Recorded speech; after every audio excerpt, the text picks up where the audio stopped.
É isso. Grande inspirador de toda uma parcela da população desse país, tenta outra vez, é o seu Raul, né? Mas esse é o seu Raul genial. Aí tem o seu Raul do SBT, já está também na vetusta idade, né? Sabe que o Raul Gil do SBT, ele está mais ou menos, ele é mais velho do que eu, mas eu também já estou mais ou menos na fase do Raul Gil. A gente deixa de ter certidão de nascimento, sabia? Não, a gente passa a ser identificado pelo cartório do registro de imóveis. Tem certidão vintenária, centenária, de tão antigo que a gente é. Muitíssimo boa tarde. Vamos direto para as top?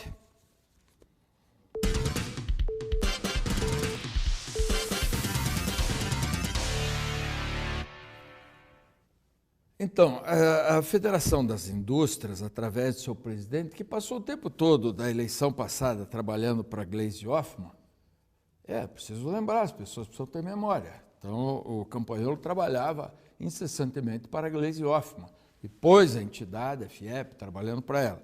Aí ontem ele patrocinou com a Paraná Pesquisas, que trabalhou para o Beto Richa na eleição, né, Murilo?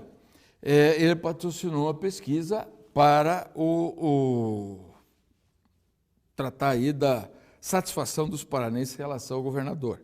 E a pesquisa indicou que 62,2% desaprovam o governo estadual, aliás, juntando os índices, 66,2%.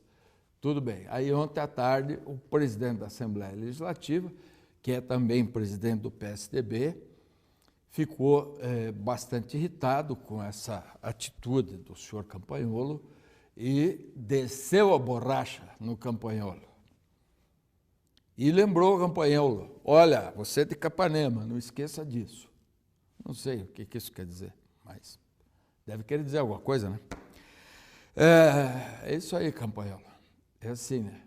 Pau que dá em Chico, tem rebote em Francisco. O Senado esclareceu à Organização dos Estados Americanos que o impeachment não é golpe. Aliás, eu acho lamentável que a Organização dos Estados Americanos pretenda colocar em xeque a instituição brasileira. Eu acho que o Senado, a Câmara Federal, sequer deveriam responder, sabe? Eu acho que esse é um assunto interna corpus da nossa pátria, e é aqui que tem que ser resolvido.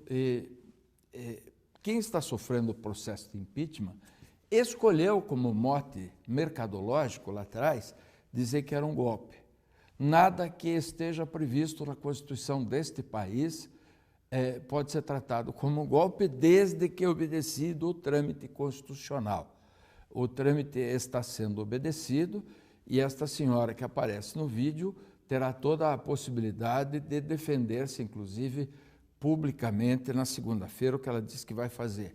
Se eu fosse da família dela, conselheiro, pudesse falar com ela, eu sugeriria que não se submetesse a mais esse papel ridículo, porque certamente ela vai ter um comportamento ridículo que vai demonstrar a um e todos que o impeachment, se não por todas as razões já sustentadas, é absolutamente tempestivo, legal, obedece ao rito, e ela precisa urgentemente de um tratamento de apoio psicológico. Paranaguá teve baixa adesão à vacina da dengue. Essa vacina é gratuita? Eu não sei se essa vacina for gratuita, e parece que a minha equipe me informa, eu não consigo entender você, Paranaguara. Sabe, eu não consigo te entender. Porque houve uma mobilização do Estado, houve a preocupação do governador, a preocupação do secretário de Saúde, de inúmeras instituições. Valmor Vaz, lá do BRDF, fez um trabalho, um esforço junto com o Orlando Pessutti e os colaboradores do BRDF para buscar um projeto para Paranaguá, estão desenvolvendo, tudo em função da questão da dengue. Aí tem a vacina e o pessoal não vai se vacinar. Vasco, de graça, eu não consigo entender. O povo sempre tem que fazer sua parte porque só bater palma para Lava Jato está me incomodando. Todo mundo quer... Ontem o apresentador, mediador do debate lá, da outra televisão, salve a Lava Jato, ô, cara pálida, né? A Lava Jato entrou na conversa dos candidatos a prefeito de Curitiba. 62% dos paranaenses querem novas eleições. É a pesquisa do Campanholo, né? E da Paraná Pesquisas. Às vezes eu não consigo entender. Quer novas eleições para quê? Agora vai ter eleição de prefeito aqui 45 dias. O pessoal não presta atenção? Então, não sei se a pesquisa que está errada, a cabeça do povo que é maluca. Eu acho que as duas coisas. E a delação daquele Léo Pinheiro foi suspensa, porque vazou que um dos indicados do PT, um sujeito que é ministro do Supremo Tribunal Federal, sem ter sequer sido aprovado em qualquer prova de juiz de primeiro piso, virou ministro do Supremo, fizeram algumas colocações sobre ele e parece que vai estourar naquela do sofá. Manja? O delator, mas perfeita também, né? Empresário ladrão, né? Sem moral, dedo duro, vai sobrar para ele. Está na cara que não foi ele que vazou, está na cara que essa é uma briga do Ministério Público Federal contra o Supremo Tribunal Federal, mas vai sobrar para quem? Para o Léo Pinheiro. É sempre assim, né? Os gigantes brigam e o sofá da sala é que é tirado pela janela. Isso é coisa antiga. Muito bem. Eu ainda hoje vou falar ao vivo com o maestro Norton Morozovski, que vai reger a orquestra que apresentar-se-á hoje no Teatro Guaíra, tudo em benefício do Hospital Pequeno Príncipe. Quem cancelou?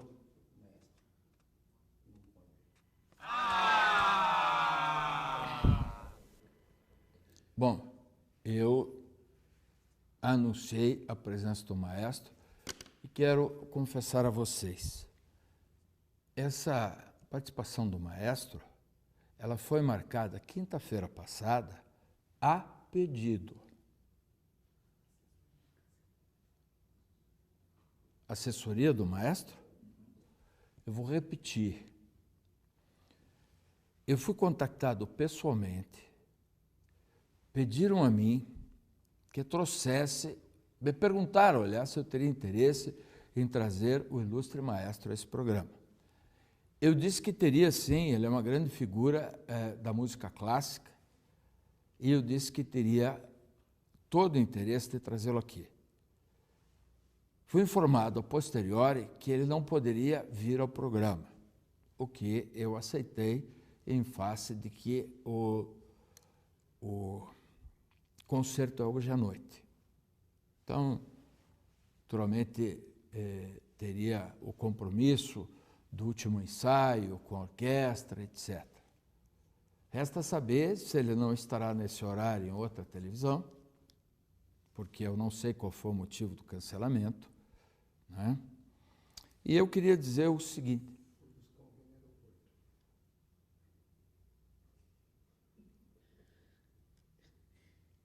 eu acabo de ser informado que o maestro deixou de participar do nosso programa porque foi buscar um convidado no aeroporto. Depois, vocês reclamam que a música clássica não tem aceitação, que não é popular, estas coisas todas. Eu, certa feita, convidei um conjunto chamado Platters, que aqui no Brasil, não sei por que motivo, nós chamamos de Platers. Para quem não lembra, eu queria que o Chakra pusesse essa... The Platters! Aí com a pronúncia correta.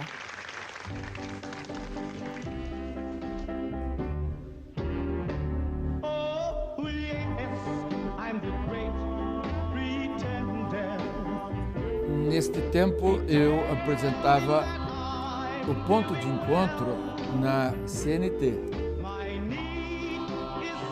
O programa entrava a hora ao meio-dia E 20 minutos antes do horário do programa, eu me surpreendo com a chegada do grupo americano à televisão. Os homens de smoking azul, sapato de verniz, etc. As mulheres de vestido longo. E eu disse ao responsável pelo conjunto, que eu tinha great pleasure e tal, que eu tinha um grande prazer de recebê-los, e estava honrado com o que eles estavam demonstrando de importância que davam ao programa.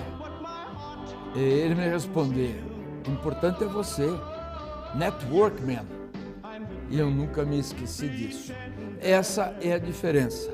Eles são profissionais em tudo que fazem. Norton, eu não lhe conheço pessoalmente. Quero dizer a você o seguinte: você pode ser um grande maestro, mas você não é profissional naquilo que você faz. E eu vou rasgar o convite que eu tinha comprado para ir assistir o seu concerto hoje no Teatro Guaíra. Eu estou profundamente ofendido com sua atitude. É uma grosseria indesculpável. Vocês pediram para ver o programa. Bom, abstraído o fato de que os seres se comportam assim, e assim são os seres, vamos falar do assunto principal do nosso programa de hoje, com o cientista político Dr. Márcio Carlomagno. Ele é cientista político, é mestre em ciência política pela Universidade Federal do Paraná, pesquisador nas áreas de comunicação política, novas mídias e opinião pública. É óbvio que nós vamos falar sobre o debate de ontem, né, entre os candidatos aqui de Curitiba, mas... Antes do quê? Hoje é um dia em que provavelmente uma dessas xícaras não permanecerá incólume. É muito possível. E é possível que meu alvo seja o senhor Antônio. Então, prega o Scott, o cara. Isso. Gostei. Vamos para, então, um vídeo a respeito da questão. A população que se prepare, eles estão chegando, os candidatos destas eleições municipais. Só que neste ano vai ser por menos tempo. Uma mudança aprovada pelo Congresso Nacional reduziu o tempo dos políticos na TV e no rádio. O tempo de campanha foi reduzido de 90 para 45 dias, assim como também o tempo da propaganda eleitoral gratuita de TV e também do rádio, de 45 para 35 dias. É a menor duração de uma campanha dos últimos 18 anos. Eu acho uma boa, né?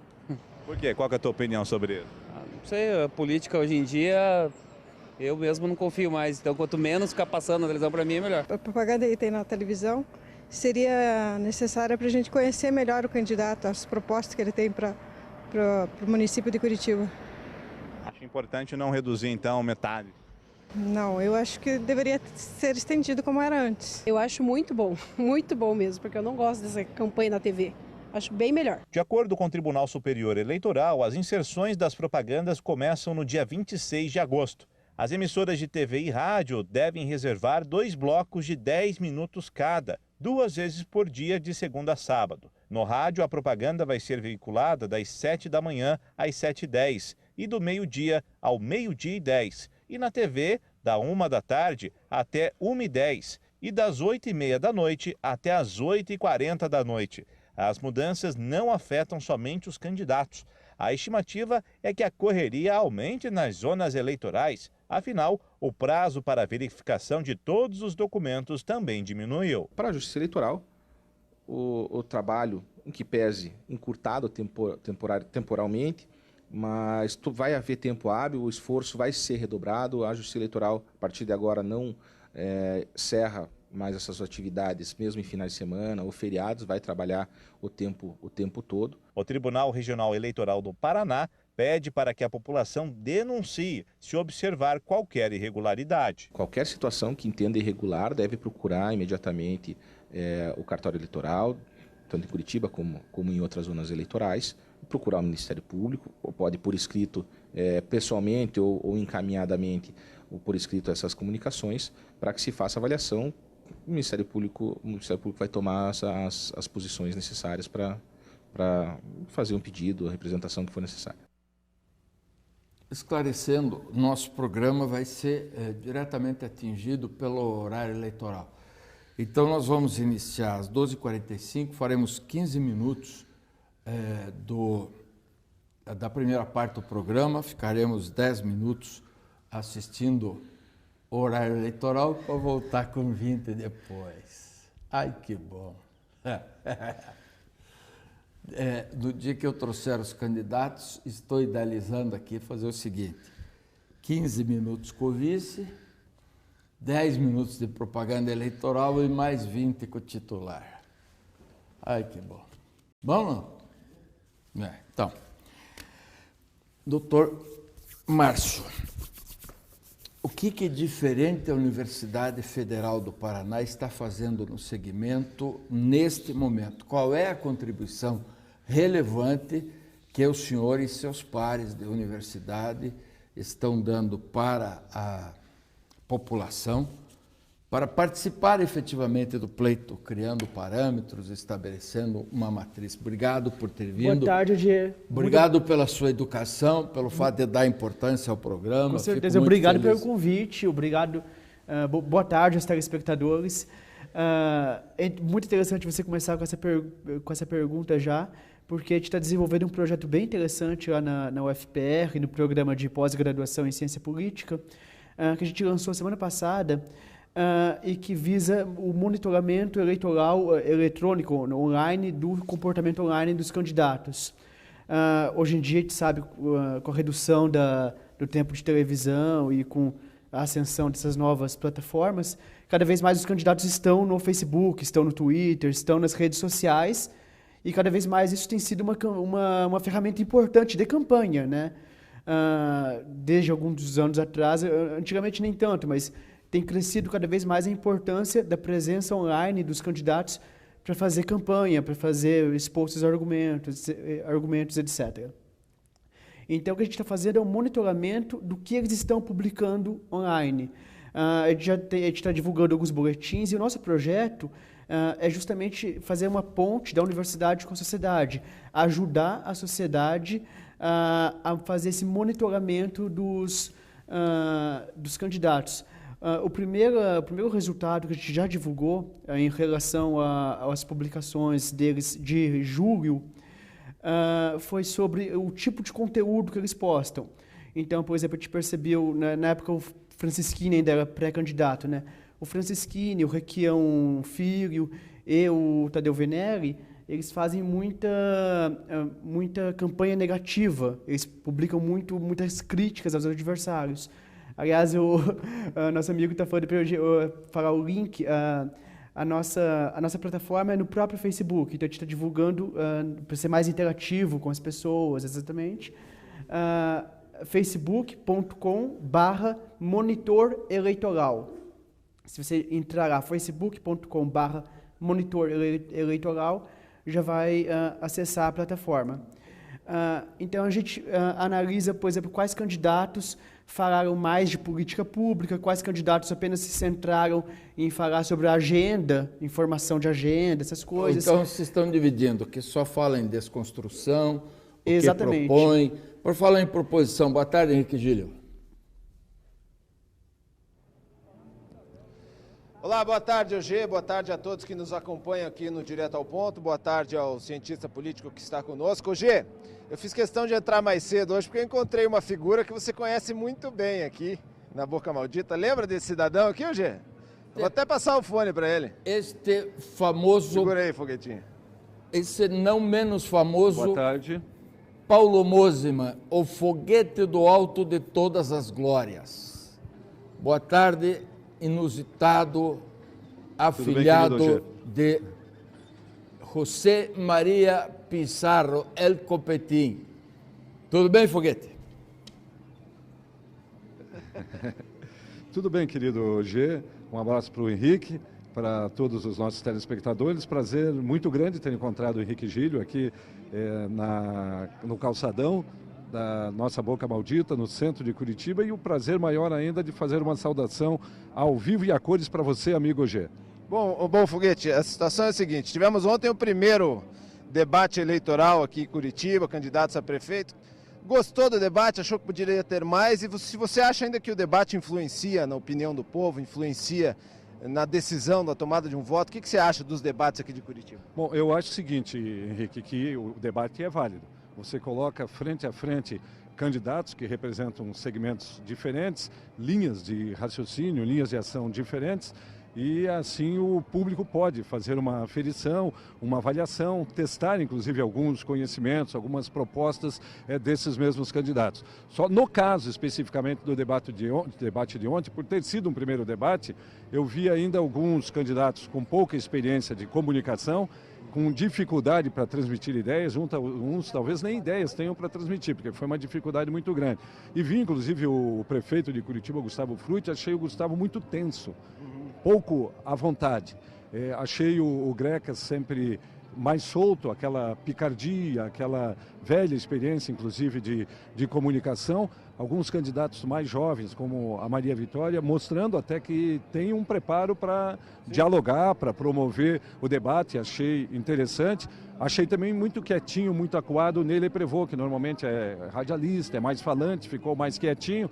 Vi uma candidata que eu não conhecia do PSOL, um pouco ousada, um pouco abusadinha. A Xênia Mello. A Xênia, um pouco abusadinha, mas bastante válido. Acho válido, principalmente na majoritária, ajuda o eleitorado a ter uma definição e conhecer um pouco melhor o quadro. Por isso, sempre entendi que o papel da comunicação é muito relevante nesse momento de não conduzir, mas sim mostrar opções e o eleitor que vai escolher aquela que seria a melhor opção para ele e para a sua cidade. Bom, põe o fone aí que o G quer falar com você lá. Pode falar com o Paulo Mosman, que esse é uma figura folclórica aqui do nosso rádio esportivo paranaense, um grande amigo que eu fiz no rádio através de você, viu, G? O Foguetinho é um dos paradigmas do rádio esportivo de Curitiba e do Paraná. Tem um histórico profissional belíssimo, mas conhece política porque assessorou o Josias quando foi vereador na Câmara Municipal, esteve vivenciando todo o mandato parlamentar, portanto, e sempre fez cobertura também das eleições, quer dizer, e cidadão da mais tradicional cepa da família paranaense, muito embora tenha um pedaço dele lá em Florianópolis, onde o pessoal dele é mais importante ainda, porque é ligado ao STJ, lá a catarinada não é fraca. Mas, enfim, é um prazer ter você nesse programa, Foguete. Acho, como diz o Divonzir Antônio Frega, aquele, Foguete é inigualável, e é mesmo. Obrigado, um abraço para o amigo. Ok, obrigado, um abraço para você também. Nós lembramos as velhas coberturas políticas na antiga e saudosa Rádio Independência, onde a gente teve momentos assim bem interessantes, com uma audiência muito grande, inclusive com enquetes eleitorais. Gilberto Fontoura obrigava que eu fizesse as enquetes. Eu era o homem das enquetes e também acompanhava os candidatos em suas residências antes do momento do voto. Tá? Foi muito bacana. Hoje estou no turismo, Gê, lutando pelo Paraná turístico, pela Curitiba turística, e o prazer foi meu muito grande que os nossos eleitores pensem bem. São 4 anos, é o futuro da cidade, não só para escolher o prefeito, mas o vereador, que muita gente não sabe nem quem votou na última eleição para vereador, e o papel do vereador é preponderante, é muito importante nesse processo. Muito obrigado a você, um abraço para o Henrique e para os nossos telespectadores. Até uma próxima oportunidade. Obrigado. Um abraço, G. Até a próxima. Obrigado e parabéns, Henrique, por ter trazido essa figura fantástica ao nosso programa. Obrigado. Suas impressões, doutor, sobre o debate de ontem, o que o senhor achou, o que o senhor sentiu, enfim. Em geral, acho que foi um pouco morno, né? Não sei se você concorda, mas acho que faz parte. Acho que a gente percebeu que as campanhas eles estão tentando calibrar o tom, né? Cada um está tentando encontrar o tom ainda. Então, em geral, eles não foram muito ousados, né? Em Curitiba a gente tem esse histórico de que as campanhas são bem tensas, digamos. Os debates, em especial, são bem tensos. Tem muitas acusações, tem muitos direitos de resposta, etc. O de ontem foi, salvo um final ali entre o Greca e o Ney Le Prévost, foi um pouco plácido, né? Calmo o debate. O que não necessariamente é ruim, né? É bom, eles estavam discutindo propostas e tal. Mas não sei o que você acha, mas particularmente eu acho o formato do debate no Brasil muito ruim. É muito engessado, essa coisa de 30 segundos, 2 minutos, 1 minuto. Se você acompanhar os debates americanos nas prévias das eleições americanas, ou no Reino Unido, em Portugal, eles têm o tempo livre, então um pode interromper o outro, sabe? É muito mais dinâmico os debates. Eu acho que o formato dos debates também contribui para que seja sempre esse estilo mais não tão atraente para o telespectador. Se as pessoas que assistiram o debate estiverem com a memória bem ativa, haverão de lembrar que, num determinado momento, um dos candidatos, que é o candidato à reeleição, disse o seguinte, quase em tom de súplica,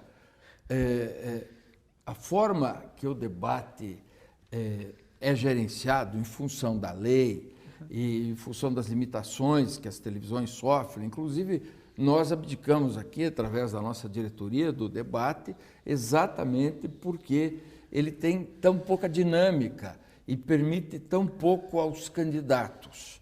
E aí o atual prefeito, o candidato à reeleição, disse que o debate não me permite falar mais, né? Então, uma das técnicas utilizadas ontem foi cortar o som automaticamente dos candidatos, e a gente percebeu que todos tiveram a dificuldade de terminar seus raciocínios. Exatamente. E foram cortados, porque tem que obedecer, horário de rede.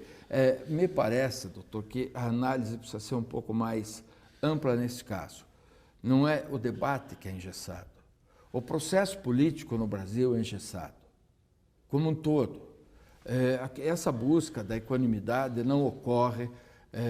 Esses acordos partidários de primeiro turno, veja, você vai ter um candidato, o senhor Afonso Rangel,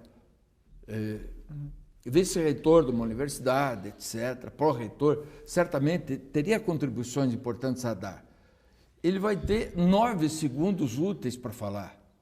É absolutamente impossível de alguém sustentar uma proposta factível em 9 segundos. Por outro lado, aí outros partidos fazem sopa de letra, né? Eu me lembro, na eleição de 2014, a sopa de letras do atual governador, o que representa uma dificuldade hoje para ele administrar, né?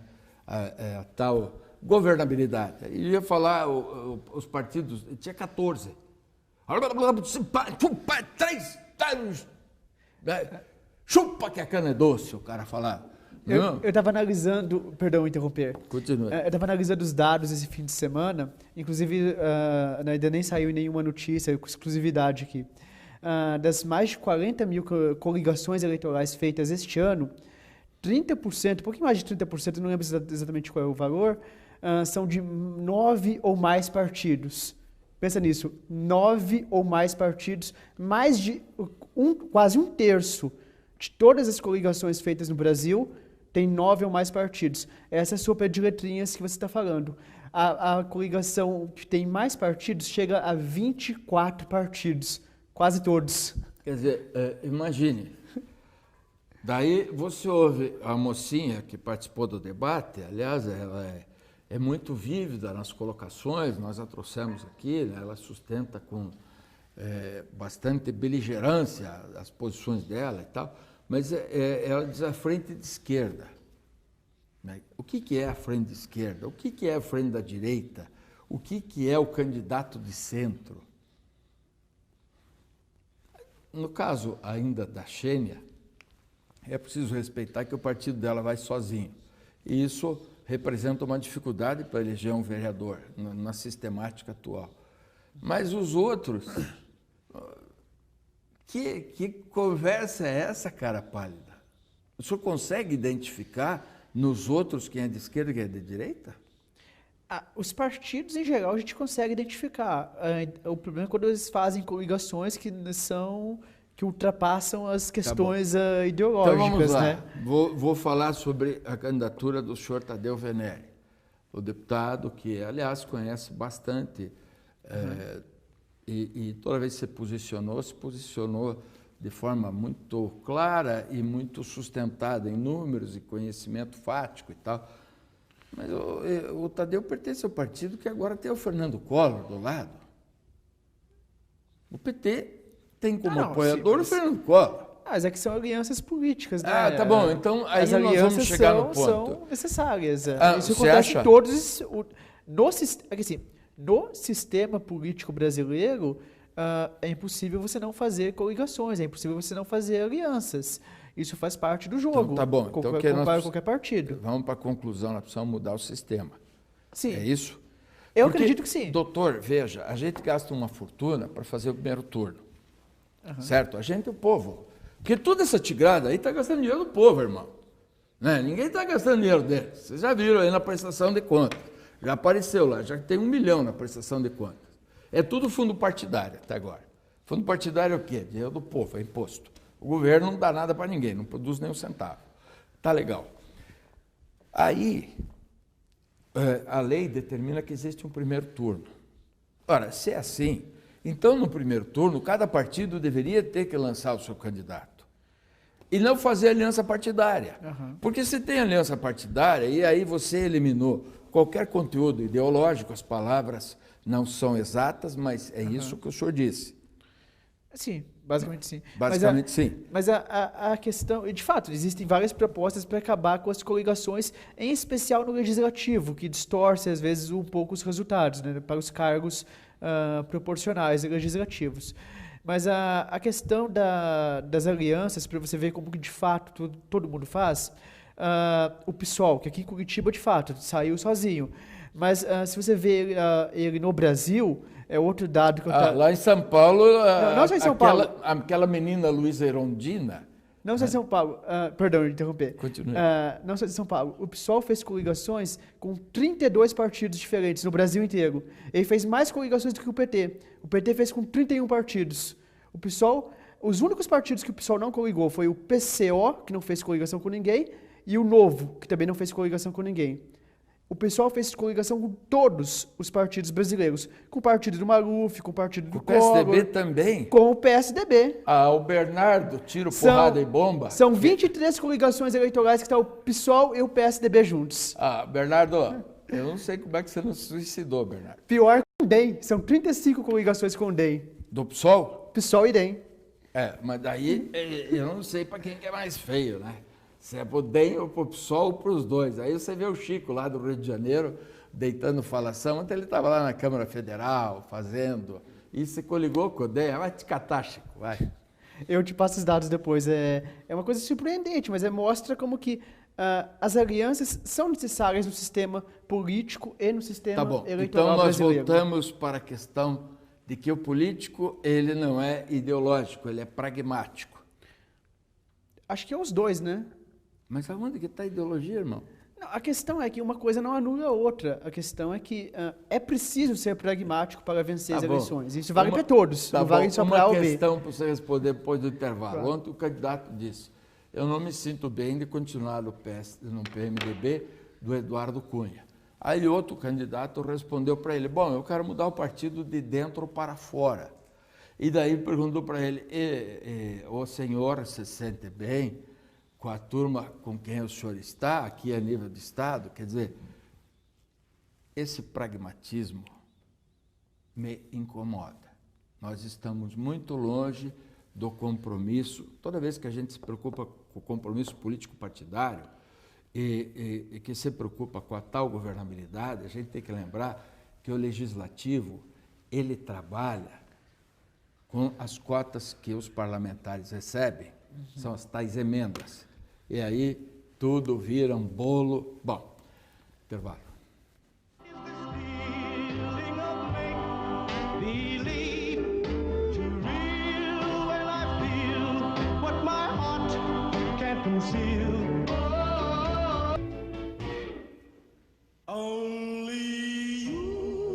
Platas. Lígia, boa tarde.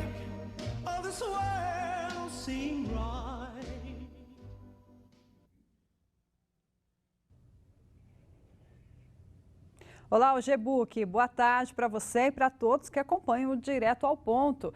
Depois de 2 semanas intensas aí de cobertura dos Jogos Olímpicos, agora a nossa programação volta ao normal. O Mercosul News voltou ao seu horário às 8h30 da noite e os destaques nós voltamos a trazer para vocês aqui diariamente. Então hoje, terça-feira, a gente vai falar sobre o papel do vice-prefeito e também mostrar quem são os escolhidos pelos candidatos que disputam a prefeitura de Curitiba.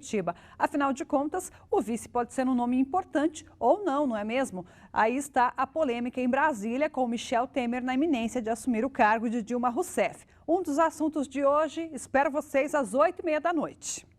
Eu até quero dizer que eu vou prestar bastante atenção no jornal hoje, eu sempre presto, mas hoje especialmente porque eu quero trazer os 9 candidatos a vice-prefeito aqui. Já trouxemos todos os candidatos, é importante saber quem são os candidatos a vice, porque, por exemplo, o Greca disse que o candidato a vice dele, o Eduardo Pimentel, não vai assumir nunca, porque ele está com tanta vontade de governar, isso naturalmente, em caso dele ganhar ou dos outros, mas é bom conhecê-los a todos.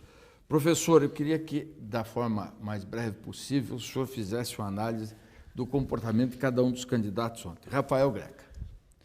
Bom, o Greca tem aquele estilo peculiar dele, né? Quase um poeta e tal. Na eleição passada, isso prejudicou um pouco ele conseguir atingir o eleitor. Tem que ver como que o eleitor vai reagir nesta eleição. Em geral, me parece que ele está criticando o Fruit, tentou criticar, mas sem ser agressivo demais. Me parece um tom equilibrado. Tem que ver qual é o resultado disso na opinião pública. Né? Fruit. Como você falou antes, ele me parecia um pouco engessado. Aliás, ele falou pouco, né? Porque ele, curiosamente, porque o modelo do debate permitia que ele não fosse perguntado, né? Os candidatos não fossem igualmente perguntados. Curiosamente, ele foi menos perguntado que os demais. Ele me parecia um pouco apagado, mas nenhum destaque negativo nem positivo. Nele aprovou. A gente esperava bastante dele, né? Porque é um dos competidores aí, um dos quatro grandes candidatos que estão aí para competir pelo cargo principal. Estava fazendo um debate bem interessante, bem padrão, mas no final ele perdeu um pouco as estribeiras ali com o Greca, né? O Greca fez uma pegadinha com ele se irritou um pouco, ele perdeu um pouco o controle naquele momento.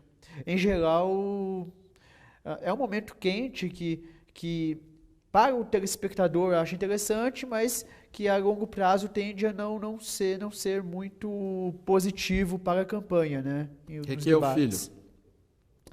Ele fala bem, né? Ele tem uma excelente oratória, a gente percebe como que a influência do pai dele, da família dele é impressionante o dom que ele tem, um político nato, né? Se ele não vencer agora, com certeza no filme para frente ele vence, é um político nato, e me pareceu tentando encontrar o seu caminho, né?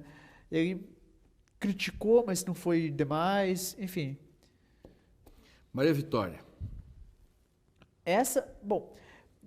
Pessoalmente para mim, eu achava que ela não teria um desempenho tão... Eu esperava um desempenho pior dela, dado, enfim, outras entrevistas que ela já deu e tal. O desempenho dela não foi tão ruim quanto pessoalmente eu imaginava que seria. Ela teve algumas propostas polêmicas, né, que até repercutiu nas mídias sociais. Por exemplo, no começo ela disse que queria fazer profissionalização para a primeira infância, né? As crianças já tinham que ser profissionalizadas nas escolas. Não sei se foi um ato falho, ela não explicou direito o que ela quis dizer. Mas eu quero aqui dizer, e eu sei porque me preocupei em saber, eu quero aqui dizer o seguinte, que desde a primeira infância ela teria preocupação com o encaminhamento das crianças para posteriormente, então, canalizá-las para o exercício profissional. Alfonso Rangel. Não se destacou, né? Um dos candidatos que a gente chama de nanico, né? Um dos candidatos que sem grande tempo de televisão, sem grandes recursos. Ele poderia ter aproveitado o tempo para se apresentar, se destacar, mas no fim me parece que não teve nenhum grande momento de maior destaque. Professor Ademar, do PROS. Ele teve um bom desempenho, mas eu diria o mesmo que o Afonso Rangel, né? Basicamente. São dois candidatos que poderiam ter aproveitado o momento para se apresentar melhor, para ter algum tipo de destaque, mas não me parece que eles acabaram conseguindo isso. O deputado Tadeu Venere. Tadeu é um excelente orador, né? Já há anos e anos da Assembleia.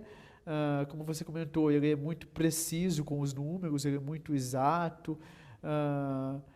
Fez um bom debate, mas eu acho que é improvável que isso surta algum efeito, né? Pela toda a conjuntura do Paraná, de Curitiba, em relação ao PT, ao partido dele. Xênia Mello, do PSOL.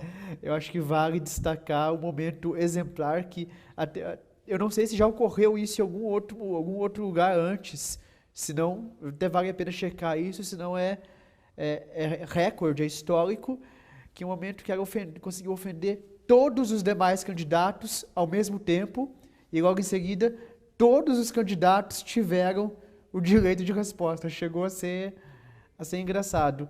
Mas é o estilo dela, o estilo do PSOL beligerante, né, que gosta de discutir mais veementemente, digamos, né? Eu vou fazer uma provocação para o senhor responder em um minuto. É o seguinte, veja, hoje se divulga uma pesquisa. Então, em favor dos candidatos, devo dizer o seguinte, todos eles sem um parâmetro. E aí, como decidir se vão para o ataque, se não, se buscam uma linguagem mais propositiva? O fato de começar a campanha sem um programa na TV, sem uma pesquisa confiável, etc., foi muito cruel para os candidatos. Eu falo em nome deles agora. É uma crueldade, porque você não tem um parâmetro. Então, quem está na frente, quem não está... Eles soltaram uma pesquisa outro dia, mas ela tinha uma orientação específica, claríssima, horrorosa a conduta, inclusive, do tal do Ibope. E aí, em um minuto? Não, é exatamente isso que a gente sentiu no debate de ontem, né? As campanhas, exatamente isso, as campanhas estavam tentando calibrar o tom, tentando encontrar o tom, exatamente porque elas ainda não estão exatamente orientadas, estruturadas, não sabem com quem são os competidores. Os candidatos não sabem se tem que atacar A ou B, com quem que ele está empatado, com quem que ele está na frente. Eu acho que as coisas talvez fiquem mais claras a partir das primeiras pesquisas e os próximos debates sejam mais dinâmicos, talvez, né? Mais polarizados. Até. Se o senhor concordar, o senhor vai voltar aqui em nome da Universidade Federal uma vez por semana durante a realização do Muito obrigado pelo convite, com certeza. Obrigado, gostei muito do senhor. Para terminar, eu queria dizer o seguinte, em favor dos candidatos. É muito difícil se submeter a um debate no período eleitoral. Um dos candidatos ontem disse o seguinte, Curitiba, administrar Curitiba não é uma coisa para amador. Minha gente, participar de debate também não é uma coisa para amador. Então, com certeza. Para quem sabe como é difícil isso, para os 9 que participaram do debate ontem, meus parabéns. É muito, muito difícil fazer isso. Grande abraço e até amanhã.